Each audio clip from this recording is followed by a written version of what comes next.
so the quad here, my T-band adductor, that's very similar to the hamstrings and the calves. It's all starting with effleurage, very light first.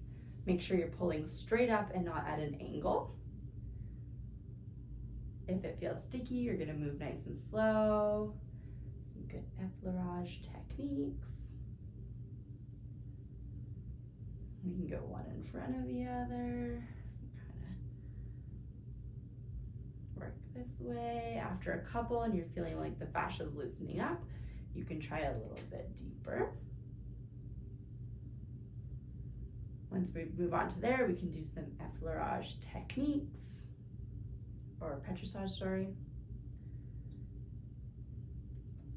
We can just do petrissage, tiny ones. Move to the inside, get the adductor. If the adductor is really tight, we can move out the leg. We can expose more of it. So from here, this is very sensitive on people, so they're not going to need a lot. You can often just start with 1 cup so that it's easier to feel that tissue. If it feels sticky, you're going to move slow.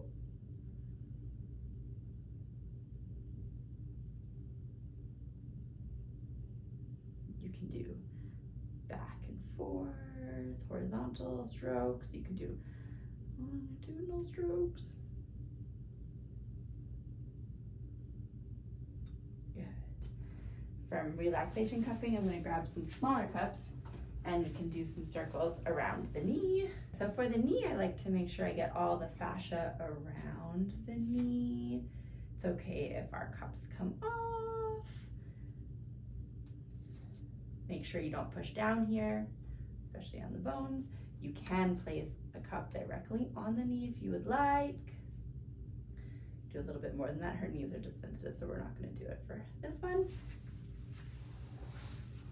We can cup, we can do stationary cupping all on the quad here. This feels very nice. We can do stationary cupping all around this knee here, making sure that our fascia gets released there, especially for if the patellar tendon isn't tracking properly.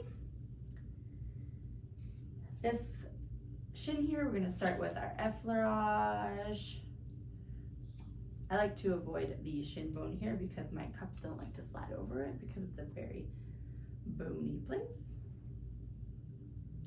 We can do petrissage for the inside of the calf. So inside of the calf, we're going to move this way. For outside of the calf, we're going to move, for the shin here, we're going to move this way. The closer it gets further down, the smaller cup you'll need. So if you have the small medium cup, you can work into the belly and then you can switch to a smaller cup for the shin if you'd like. I love to do my stationary cupping all down the shin.